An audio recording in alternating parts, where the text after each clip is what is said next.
The Legends, even the League tried, but no one was successful. Ralph responded with this theory. Probably because he can dampen everybody's powers with that magic friggin' dagger. Supergirl didn't come from dark matter. People like Superman, Green Lantern, and Martian Manhunter aren't born from dark matter, assuming any of them are part of the League. Meaning this Killer Frost twist confirms that Ralph's theory is wrong, and they are also immune to the dagger and were operating at full power when fighting Cicada. And even then, they couldn't stop Man with Knife.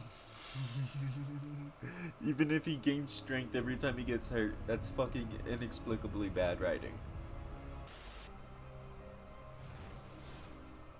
We need to talk. Yes, Nora. Yes, we do. I'm tired, boss.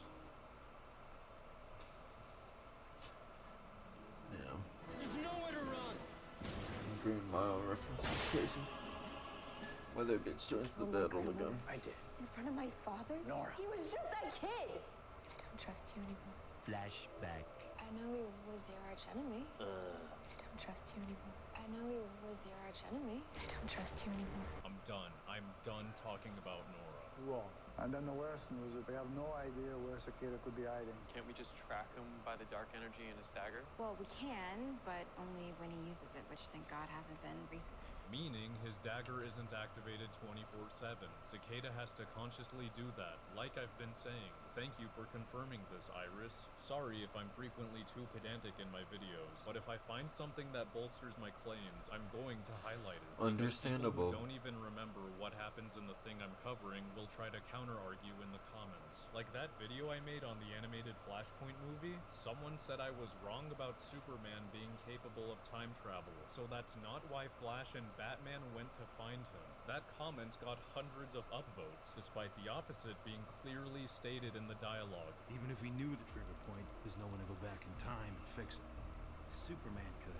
So yeah, I get to be pedantic. The State versus Jocelyn Jackham, Criminal Court of Central City, Metacrime number 99512. So this episode finds Cecile prosecuting Weather Bitch for everything she did in episode 7.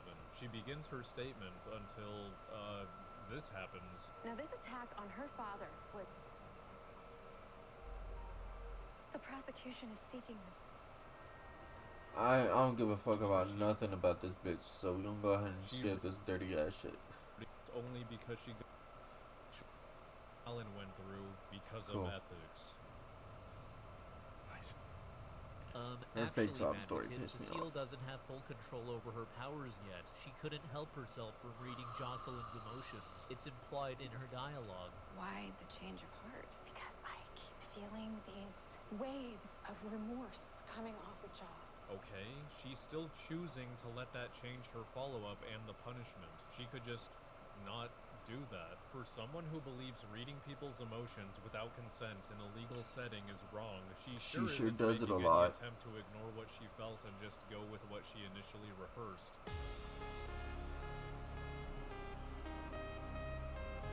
Get ready to take control of the wheel.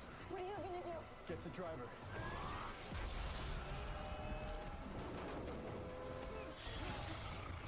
What's happening? I can't stop vibrating. I can't stop phasing. And I can't face him forever. What are we gonna do? Gee, if only there was a portable piece of tech at Team Flash's disposal that turns off meta powers. One they've used many times for that exact purpose, as recently as 2 episodes ago. What are we gonna do? Let him. Yes, if you phase through the floor, you're actually gonna fall into the pipeline cell directly below us. And the dampening unit will negate your powers.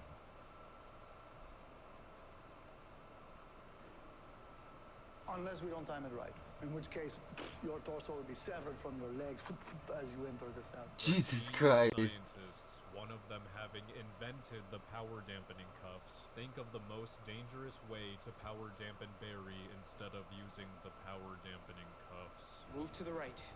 No, my right. Cisco! 1 step back. Cisco! Actually, never mind. 1 step forward. Maybe you wouldn't have to get the position and timing exactly right and risk killing Barry if you just use the fucking cuffs. How long is he gonna have to stay in there for? Without the help of the power dampers, a day? No. I have to present evidence on the stand in like 10 minutes. Cecile's gonna kill me. So my first immediate idea that Team Flash should have at least mentioned is again power dampening cuffs. Madvocate, it would obviously look really suspicious if Barry showed up to court in handcuffs. Why would you even suggest that? Just wait a minute, hear me out. The cuffs can be split in half. Caitlin stole them in Season 3 to use as bracelets under her sleeves to suppress her emerging Frost persona. Hey, Cisco, I took your cuffs. What are you doing? He's gonna need these.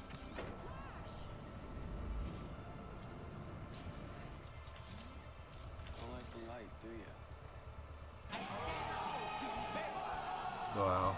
But then I remembered people get scanned when entering courthouses, and something as bulky and packed with tech as these would definitely get him asked to remove them. This still doesn't answer why the fuck Team Flash doesn't do this so Barry doesn't stay trapped in the cell, which he does until the very end of the episode.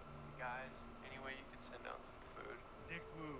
And so, with that option slapped down, we are led to, as always, the transmogrifier. As much as I hate her, Nora is the only other person who was a first-hand witness and allegedly a CSI. Mask her as Barry, and as long as she doesn't give the game away, problem solved. I can do it.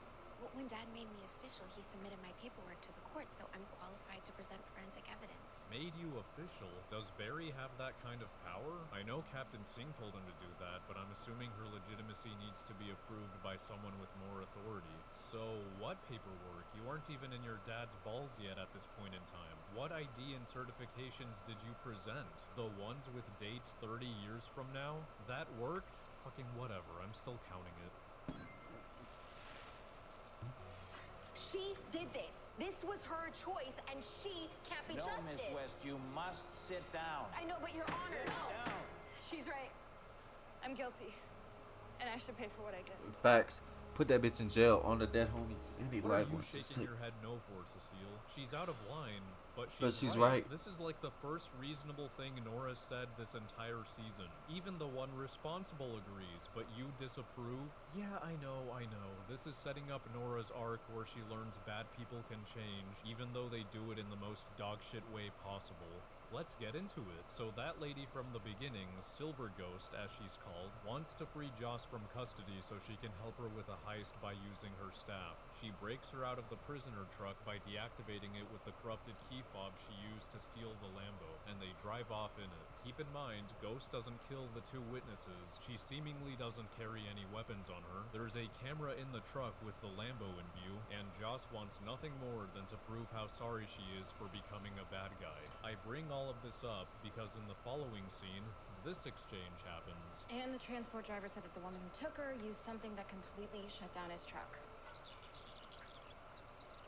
Yeah, and in the meantime, it looks like we have two bad girls to track down. I'm not so sure. I mean, do you think this escape was a coincidence? Well, we don't know yet, Nora. So this means Joss straight up did not resist or protest. She just went along with Ghost, who had nothing to threaten her with. Otherwise, this would have been mentioned by the drivers, and it would have been caught on camera. And yes, it was still recording after Ghost deactivated the truck. If Joss wanted to look innocent, she would have planted her feet, and Ghost would have had to forcefully drag her to the Lambo, and she would have been yelling at the drivers that escaping is against her will. So Joss is stupid and just made herself look complicit. And normally I would ignore something seemingly inconsequential like this. You know, who cares whether Joss looks guilty or not? She still escapes either way. But if it wasn't already clear, Nora's arc entirely hinges on Joss's actions. And if Joss actually acted in character, you know, made it clear to the drivers that she's escaping against her will, well,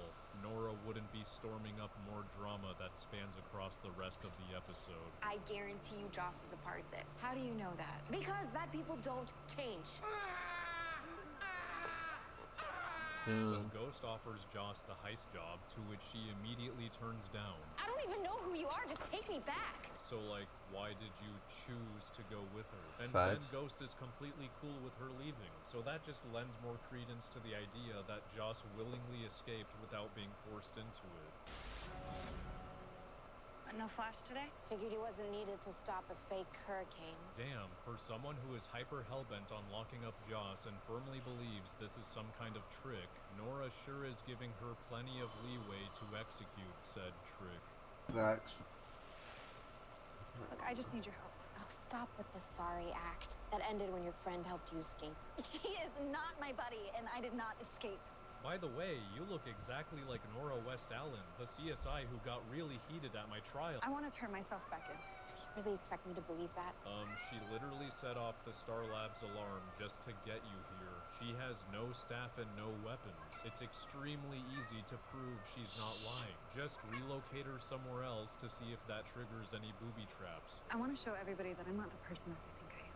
The person they think You literally did what you think, and that you what? Everybody thinks you're a bad person because you did it. Bad things while fully conscious, not coerced, not pressured into, all on your own, 4 different times. What does she think happened in episode 7?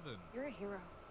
If you vouch for me, people know that I'm telling the truth. Why would fucking XS have any influence on how truthful you look? If she tells the police you were actually kidnapped, and they ask her how she knows that if she wasn't even there, her only evidence will be your word. So how is that any different from walking into the precinct yourself and claiming you were kidnapped? Keep in mind, this is all happening within the same night. Joss will already have a good chance of convincing them by turning herself in the same night she supposedly escaped, and giving up Ghost's hideout would only help her case. I'll even show you where that woman took me. And now I must ask you, weather bitch, since you were trying to bait a speedster into finding you, no flash today? What would have happened if they didn't stop to talk? What would have happened if they instantly relocated you to CCPD? You would have never had a chance to explain yourself, and having a superhero deliver you to the police would only make you look guilty of escaping. Or in this case, what if the speedster straight up doesn't believe you because the cam footage shows you never resisted while supposedly being kidnapped? Yeah. Special delivery, 1 weather witch. I thought you were gonna help me. So you see how calling for a superhero to vouch for you is not only no different than giving yourself up, it can actually end up so much worse for you. Not a great plan. On that note, why isn't Nora surprised at all that she was able to instantly bring Joss here? The whole point was that she didn't believe Joss got her attention to help her turn herself in, and no booby traps were activated. Nora should be asking herself how this was so easy if this isn't what Joss wanted. There's no thought on this in the following scene either. Does Nora think Joss is just stupid and isn't aware that a speedster can relocate her? She has to be. No, but then that shitty defense doesn't work because Nora knows Joss is aware when the Flash relocated her father in front of her in episode 7.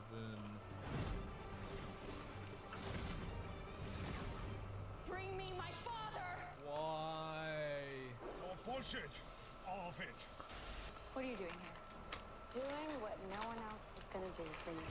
Offer you a second chance. Wait, how the fuck do you know what happened between Joss and XS? You weren't there to witness this scene. Why did you let her go if you were then going to break her out again without knowing any of this? Yeah, that's definitely a case of me just not knowing what to do with the script.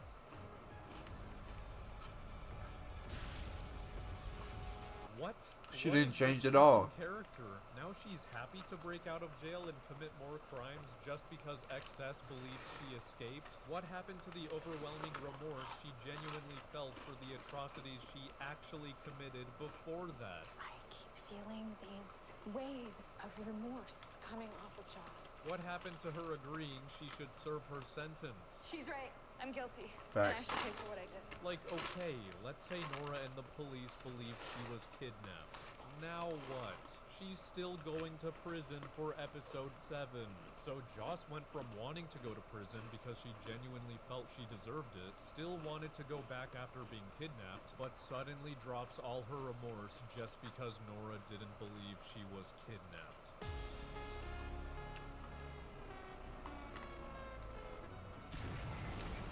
So dumb.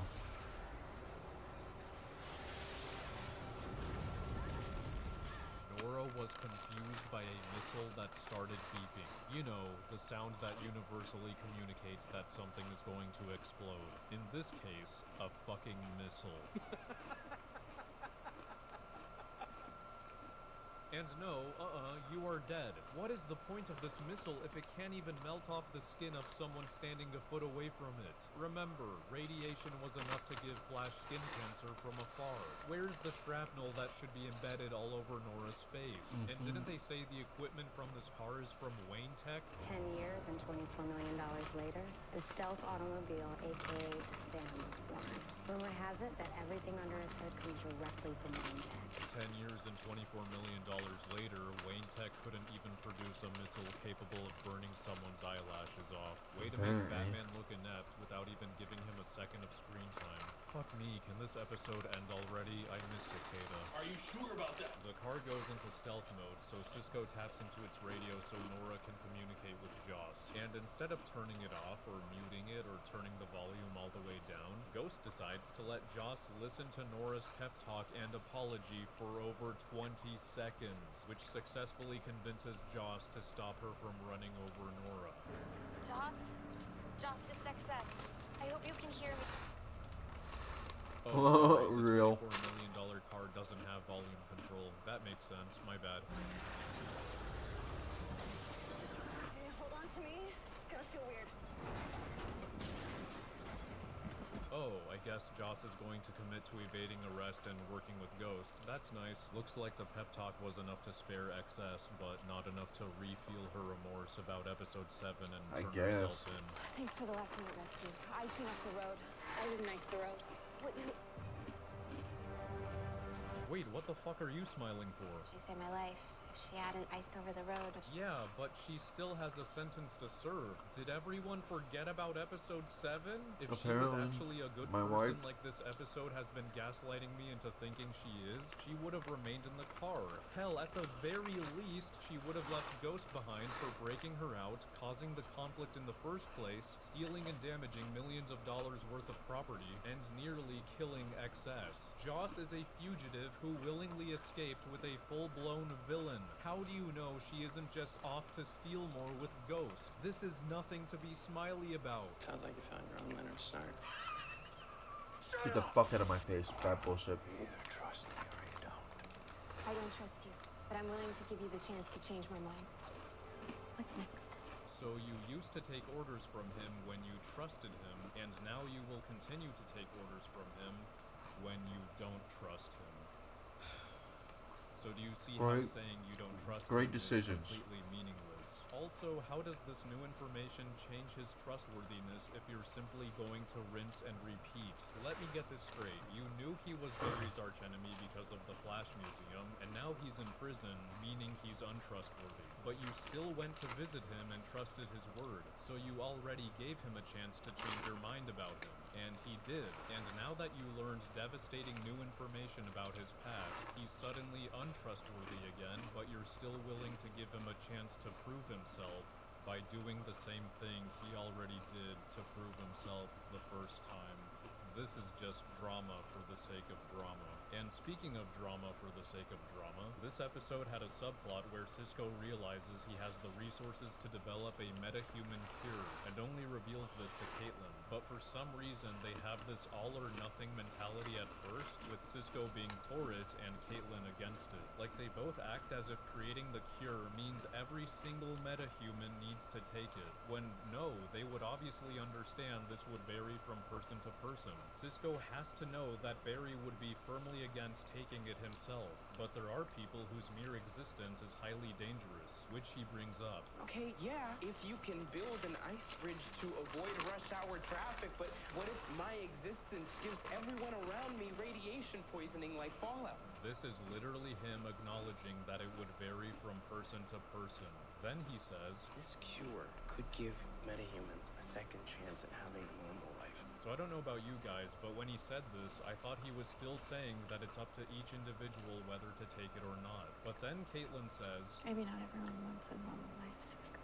And he just doesn't have anything to say. He knows Caitlin is talking about herself. He doesn't simply tell her, yeah, I agree with you, Caitlin, not everyone has to take it, meaning I was wrong. He wants everyone to take the cure. It's just that the dialogue is so shit that it contradicts itself. Anyway, they make up by the end of the episode, and they finally come to this agreement. We will never, ever force a cure on anyone.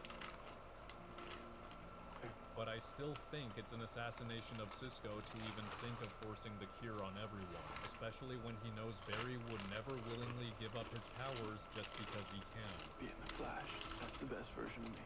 If I don't have my speed, I'll never be that person anymore. Try shit. Is there nowhere to run? There's nowhere to run. Don't hurt yourself, Bork. Can't hurt Bork, but Bork can hurt you. Bork gets hurt.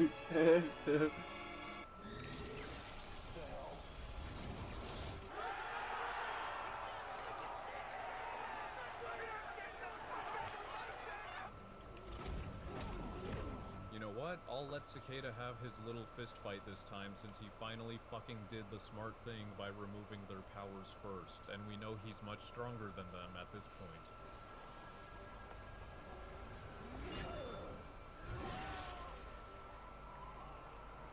You know what? As long as he kills both of them, considering he has the upper hand here in every way thanks to the dagger being telekinetic and it lets him fly really fast.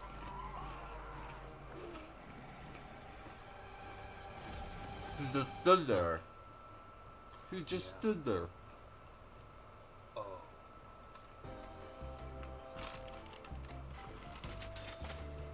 Sounding like... Satellite's picking up dark matter flare. It's him.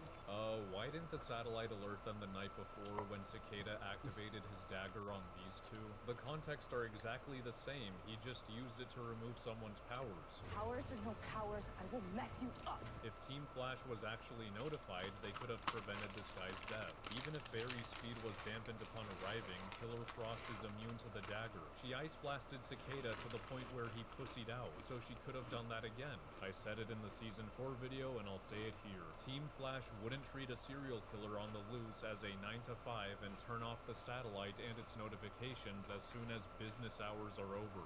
Fuck it, I'm adding the guy to the list. Iris said Cicada killed 2 additional people. Kira May, Dwayne Geist, Carl Bork. All 3 metas who were killed by Cicada last night. And I'm assuming he activated his dagger to remove their powers too, so...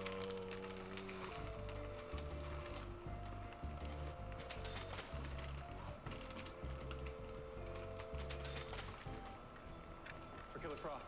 She doesn't need a weapon. Killer Frost is the weapon.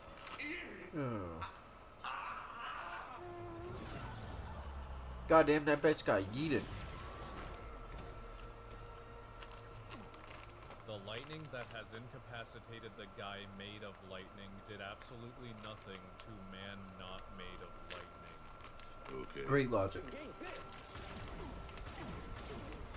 What the fuck is this gun supposed to do if it can't even burn through regular clothes? No, I did not forget that Team Flash doesn't kill post-season 2, or that's what they claim. But do you know what tech they could have used that doesn't kill but actually does something? The Giga Taser gun that electrocutes people and even fastens them to the ground. Oh, Jesus. Okay, I guess they don't care about mummifying his arms or possibly shattering them off. Like, Cicada won't be able to use them after this. He's done for. He may have super strength, but that doesn't mean he's resistant to sub-zero temperatures. Hold on. Ow! Need her for what? Is Caitlin gonna perform surgery on her right here, right now? Seriously? Did she even bring medical supplies for a procedure? We need to get her to a hospital. Here, help me. Oh, no.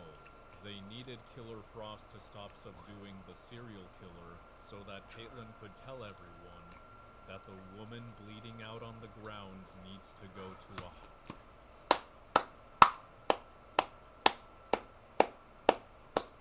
Bravo. Captain fucking obvious. Now, what they should have done was have Killer Frost make a little ice bridge thingy with her bullshit powers, slide the fuck over there with side piece in hand, deliver that shit. Or,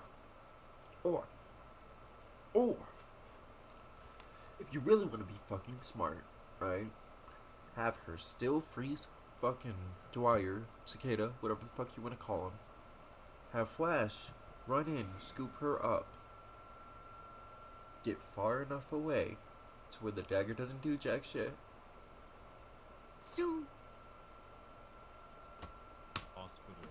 Barry and Nora, the genius forensic scientists who can think and relocate people with super speed, could not figure this out. Are you fucking baiting me? Yep. Called it. Oh, I guess that much ice does fuck all to a person, but a little bit of frost in the air will knock people out in 3 seconds, right? And Ralph, the guy with the gun he's so proud of and at the very least can buy Team Flash some time with it, did nothing but stare as Cicada broke free.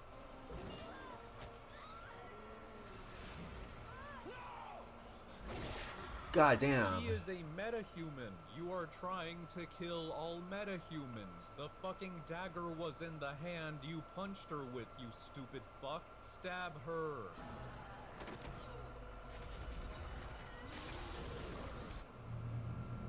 Whack. Oh, whack.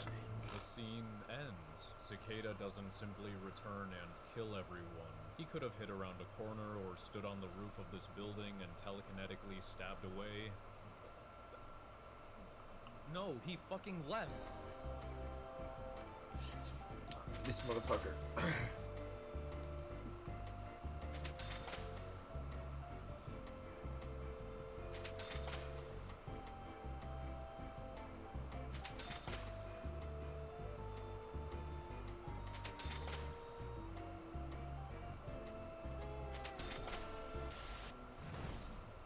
Bar's not open yet. Shauna, I need you to come with me. Okay, for context, Team Flash realizes Cicada was given a list of metahuman ex-convicts from the CCPD database along with their personal info. His 3 most recent victims are on it, so they know the remaining are next. Barry rounds them all up to place them in protective custody, but Peekaboo refuses. See you around, Flash. What did you do to me? Barry and Peekaboo are currently power dampened because Cicada is right outside. I will reiterate, Barry just lost his super speed and Peekaboo lost her teleportation, and the man who can end their lives in an instant is meters away. However, not all hope is lost, as Barry finally did something right by bringing the extrapolator. Remember? The portal device Cisco idiotically forgot to bring when his portal power wasn't working? Yeah, wow. That one. Who the hell is that? Take this. Press the button. When a breach opens, jump into it. Why don't you open it yourself and jump into it with her, smooth brain? He just removed your speed. What the fuck are you going to do against him? He wants beats your to kill ass all every fucking metahumans. time. He can fling his dagger through your heart in a second.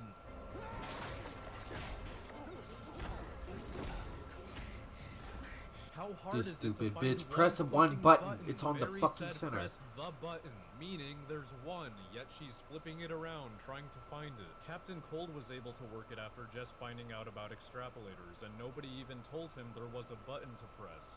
What's this? That is an interdimensional extrapolator. Makes small-scale breaches. I'll be a stranger. Facts. Facts. And now I must ask you, Bartholomew Allen, in the scenario where Peekaboo successfully opens the breach, jumps through it, and it closes behind her because you're too busy getting clapped by Cicada, how the fuck do you expect to get out of here with no speed and no breach? You are dead. You literally gave yourself a dumb as one-way fuck, ticket boy. to Satan's abode. Goddamn. Stab him already. Make this thing work. It wasn't that hard in the first place. Christ almighty. All of that time wasted, all of that bullshit, just to have him do what he should have done from the get-go. They had to get real creative. Was there a fucking fight scene quota that caused them to create a scene entirely devoid of any intelligence, any self-preservation, any common sense?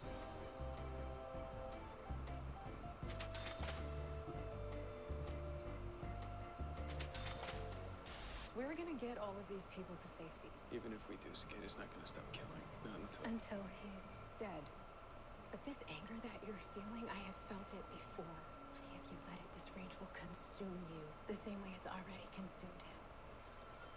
Even if we do, Atom Smasher is not gonna stop killing. Not Until he's dead.